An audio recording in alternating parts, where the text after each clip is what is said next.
आज मैं आपको पुष्पक्रम के बारे में बताऊंगी। पुष्पक्रम इनफ्लोरेसेंस को कहते हैं। पुष्पक्रम क्या होता है? पुष्पक्रम एक पुष्प अक्ष पर पुष्पों की व्यवस्था को पुष्पक्रम कहते हैं। यह 3 प्रकार का होता है। सबसे पहला असीमाक्षी रेसिमोज इनफ्लोरेसेंस, दूसरा होता है साइमोज इनफ्लोरेसेंस, तीसरा होता है स्पेशल टाइप ऑफ इन्फ्लोरेसेंस, कुछ विशिष्ट प्रकार के होते हैं इन्फ्लोरेसेंस। और यदि एकल पुष्प है तो उसमें सॉलिटरी टर्मिनल होता है, एकल अंतस्थ पुष्प कहते हैं। और एक होता है सॉलिटरी एक्सिलरी, एकल कक्षीय और एकल अंतस्थ प्रकार के। तो जो इन्फ्लोरेसेंस है वो इस तरीके से, ये 5 तरह के होते हैं इन्फ्लोरेसेंस। तो सबसे पहला है रेसिमोज इन्फ्लोरेसेंस। रेसिमोज इन्फ्लोरेसेंस ऐसा पुष्पक्रम जिसका मुख्य अक्ष पुष्प के निर्माण में पूर्णतः उपयोग में नहीं आता है, बल्कि वह निरंतर बढ़ता रहता है और पार्श्व में पुष्पों को अग्राभिसारी अनुक्रम में बनाता रहता है। तो जो रेसिमोज इन्फ्लोरेसेंस है वो भी कई प्रकार के होते हैं। जैसे सबसे पहले है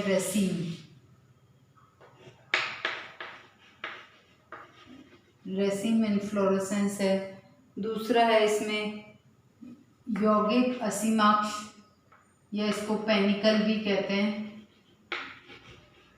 यौगिक असीमाक्ष। तीसरे प्रकार का इन्फ्लोरेसेंस है स्पाइक कनिष्ठ जिसको कहते हैं। चौथा है कंपाउंड स्पाइक।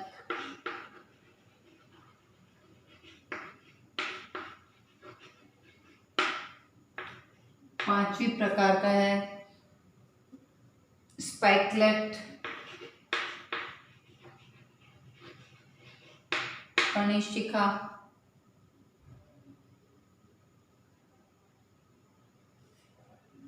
फिर है कैटकिन। सातवीं प्रकार का है स्पेडिक्स।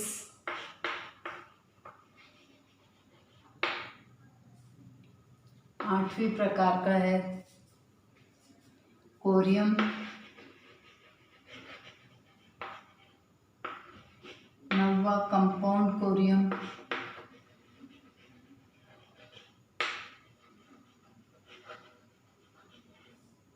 10वां है अम्बेल। 11वां कंपाउंड अम्बेल।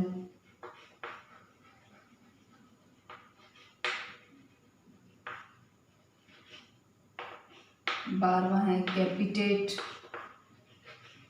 समुंड कहते हैं इसको। और 13वीं प्रकार का है कैपिटुलम। तो रेसिमोज इन्फ्लोरेसेंस में ये 13 प्रकार के इन्फ्लोरेसेंस पाए जाते हैं। तो जो रेसिम और पेनिकल है, ये जो पुष्पक्रम है, इन दोनों में जो पुष्प होते हैं वो कैसे होते हैं? सेवरंत। और बाकी जितने भी प्रकार के इनमें सब में क्या है? नहीं, हाँ, इसमें सवृंत पाए जाते हैं। कोरियम में भी सवृंत पुष्प पाए जाते हैं इन दोनों में। अम्बेल में भी सवृंत पाए जाते हैं, अम्बेल कंपाउंड अम्बेल।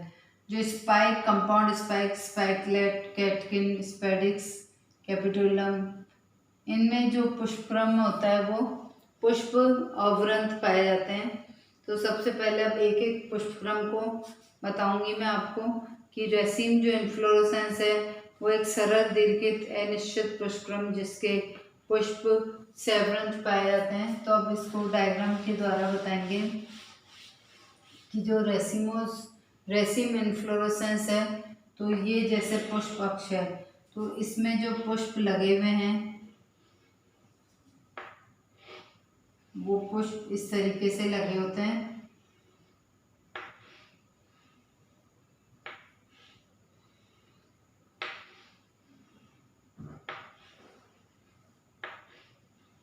अग्राभिसारी क्रम ये कहलाता है कि जो ये पहला वाला पुष्प क्रम है ये समीपस्थ सिरा कहलाता है या इसको प्रॉक्सिमल एंड भी कहते हैं।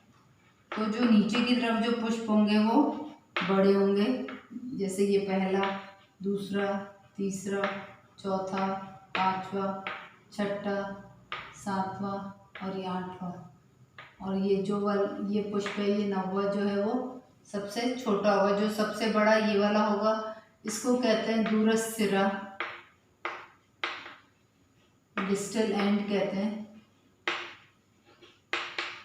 तो जो पुष्प है वो जो पहले बन रहे हैं वो बड़े पुष्प हैं, और जो बाद में जो यंग है ये वाले कैसे हैं, ओल्ड। ये है यंग। तो यंग फ्लावर्स जो है वो छोटे हैं और जो ओल्ड हैं वो बड़े हैं। तो इस वाले क्रम को कहते हैं अग्राभिसारी क्रम, जिसमें पुराने पुष्प बड़े हैं और नए पुष्प कैसे हैं, छोटे। तो ये रेसिम इन्फ्लोरेसेंस होता है। तो इसमें जो पुष्प हैं ये कैसे हैं, सवृंत पुष्प।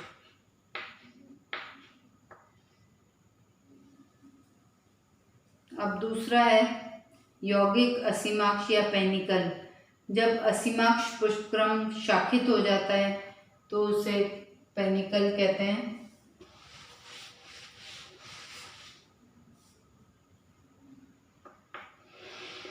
ये पुष्प अक्ष है। अब इससे जो पुष्प निकलेंगे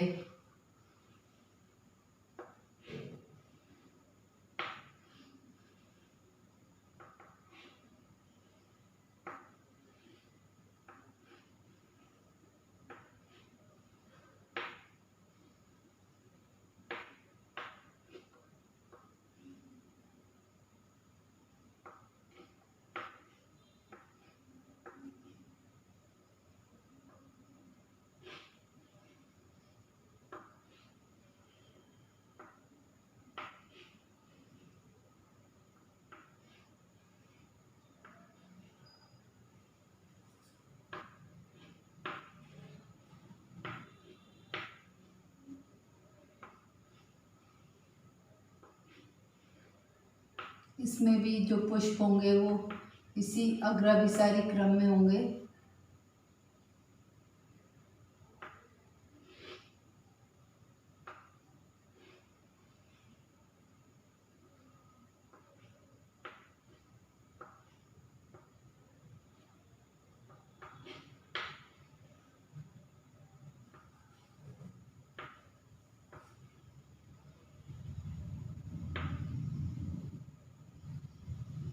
यह है कंपाउंड रेसिम।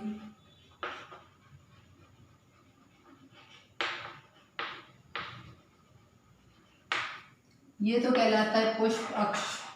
इस पर ये पुष्प लगे हुए हैं तो ये पुष्प वृंत कहलाता है। ये पुष्प हैं, ये सहपत्र पाए जाते हैं। तो ये वाला जो है वो रेसिम, इसमें एक एक पुष्प निकल रहा है तो ये रेसिम है। कंपाउंड रेसिम में क्या है, ये अक्ष जो वो क्या है, शाखित हो गई है और हर शाखा में पुष्प निकल रहे हैं। तो इसमें पुष्प एक ही अक्ष पे, एक ही शाखा पर कई सारे पुष्प निकल रहे हैं, तो इसलिए इसको कहते हैं कंपाउंड रेसिम। अब तीसरी प्रकार का है स्पाइक। स्पाइक सामान्यतः अशाखित, दीर्घित, सरल और अनिश्चित पुष्पक्रम जिसमें पुष्प वृंतहीन होते हैं। तो हम इसका स्पाइक का डायग्राम बनाऊंगी। स्पाइक पुष्पक्रम जो होता है वो, जैसे ये पुष्पीय अक्ष है और इस पे पुष्प लगे हुए हैं, इसमें वृंत नहीं होता है।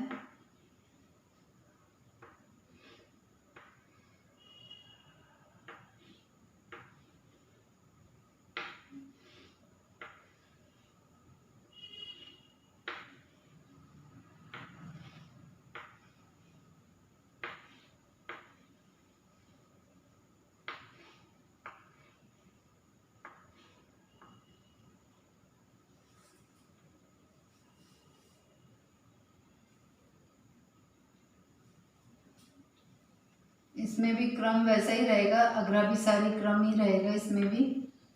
इसमें भी जो बड़े पुष्प हैं वो नीचे की तरफ होंगे, 1 2 3 4।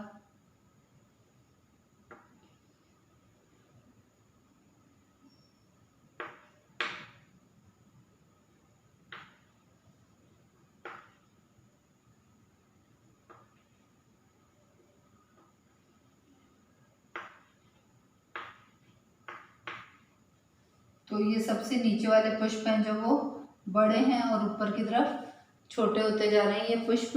तो ये कहलाता है स्पाइक। इसमें पुष्प जो वो है एवरंथ। अब है कंपाउंड स्पाइक।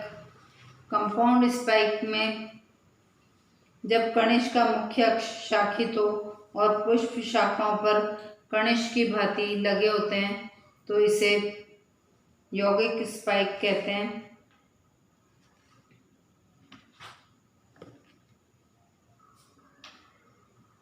तो जैसे ये पुष्पीय अक्ष है और इससे इस तरह से शाखाएं निकल रही हैं और इन पे जो पुष्प लगे रहते हैं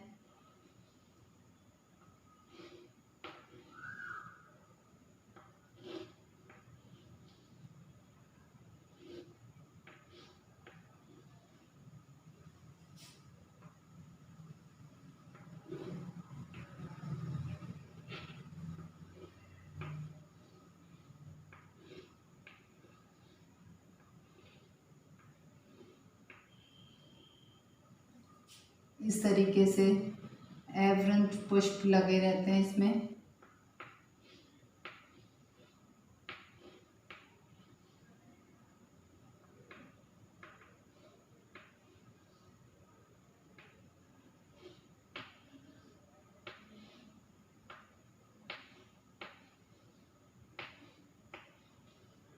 इस तरीके से।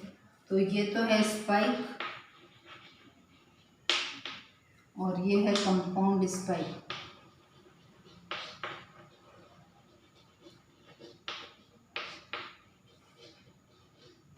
इसमें एवरंथ पुष्प होते हैं। अब है स्पाइकलेट। स्पाइकलेट पुष्पक्रम घासों के यौगिक पुष्पक्रम की इकाई जिसमें एक या अधिक पुष्पों तथा उसके सहपत्रों का गुच्छा पाया जाता है। तो अब है स्पाइकलेट का डायग्राम। कणिशिखा कहते हैं इसे।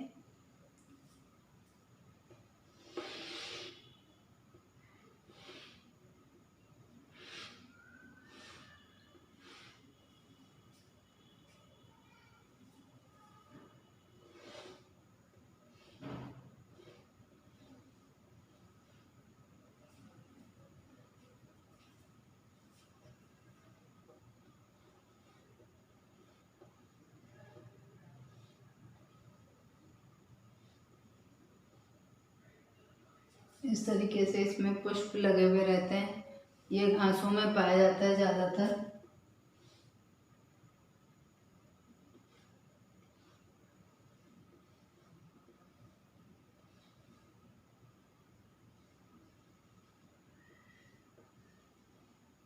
ये इसमें 2-3 पुष्प ही लगे होते हैं, ज़्यादा नहीं लगे होते हैं इसमें, जैसे घास में।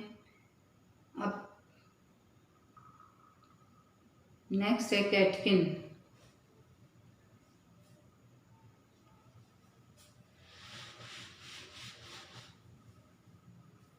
नथ कणिश कहते हैं। ये केवल काष्ठीय पौधों में मिलने वाला एक लिंगी पुष्पों का एक पुष्पक्रम नीचे की ओर लटका कणिश जैसे शहतूत।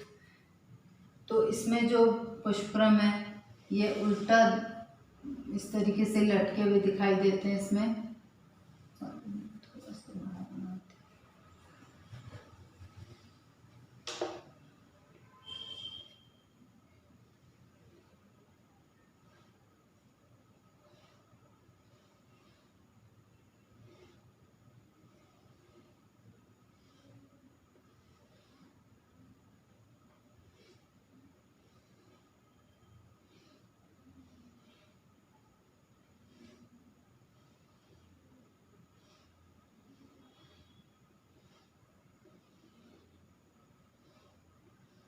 ये अवृंत पुष्प लगे रहते हैं इसमें, और ये इसमें उल्टा लटका हुआ दिखाई देता है।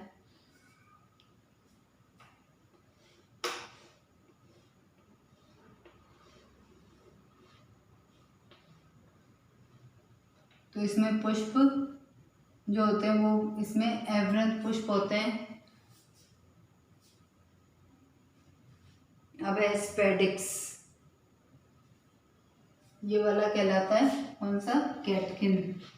शहतूत में शहतूत जो होती है वो उल्टी लटकी हुई दिखाई देती है।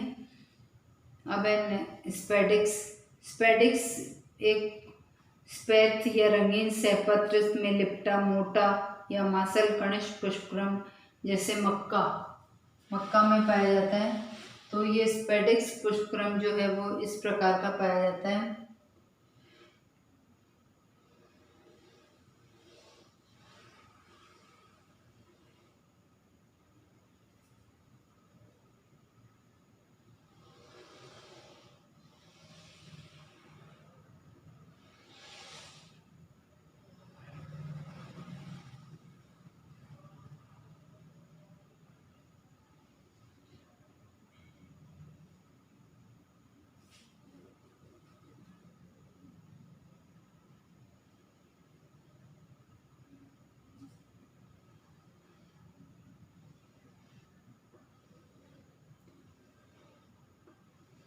इसमें भी नीचे की तरफ बड़े पुष्प होंगे और ऊपर की तरफ छोटे पुष्प लगे होंगे, और ये पुष्प भी जो वो होंगे वो अवृंत होंगे। जैसे भुट्टा होता है, भुट्टे के बीच का हिस्सा ये क्या कहलाता है, पुष्पासन, और ये इस पे पुष्प लगे हुए हैं। और ये जो ये रंगीन सहपत्र होते हैं इस पे, ये कहलाता है स्पेडिक्स। तो पुष्पीय अक्ष कैसा होता है, मोटा मौसल होता है ये, तो इसलिए इसको स्पेडिक्स कहते हैं। अब है कोरियम, समशिक कहते हैं। ऐसा अनिश्चित पुष्पक्रम जिसका पुष्पाक्ष छोटा और चौड़ा होकर शीर्ष पर न्यूनाधिक चपटा हो गया हो, और जिसमें बाहरी पुष्प पहले विकसित होते हैं, जैसे कैंडी डफ्ट। अब इसका डायग्राम बना के बताऊंगी मैं आपको।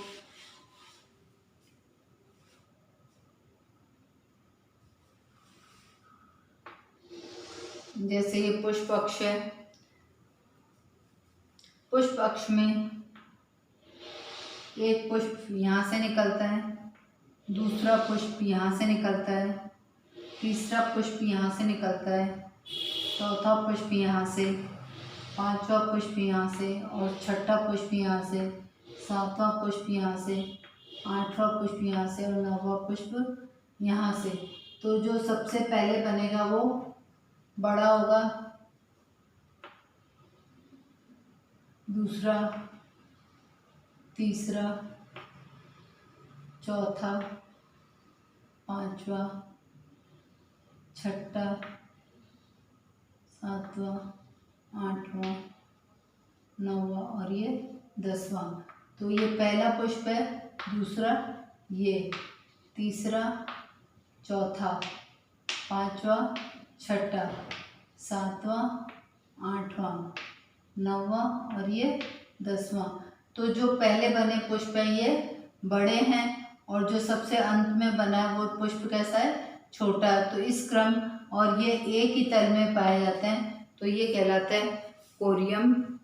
कैंडी डफ्ट में पाया जाता है इस प्रकार का पुष्पक्रम। अब है कंपाउंड कोरियम।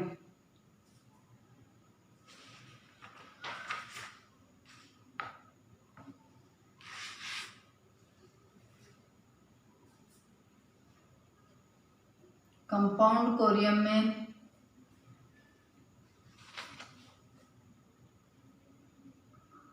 शाखित अक्ष वाला समशिक होता है, जैसे पायरस में। तो इसमें एक ही अक्ष से कई सारे अक्ष निकलते हैं, जैसे इन पे, फिर इन पे वापस जो निकलेंगे वो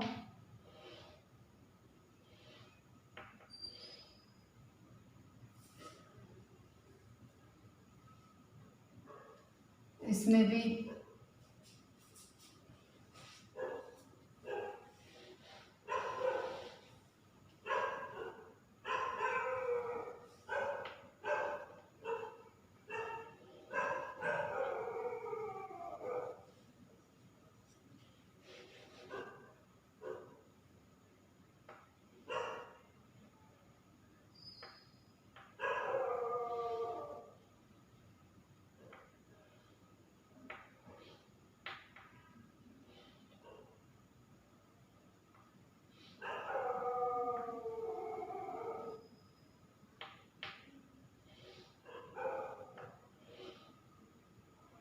नहीं, इसमें बराबर नहीं आ रहा है ना।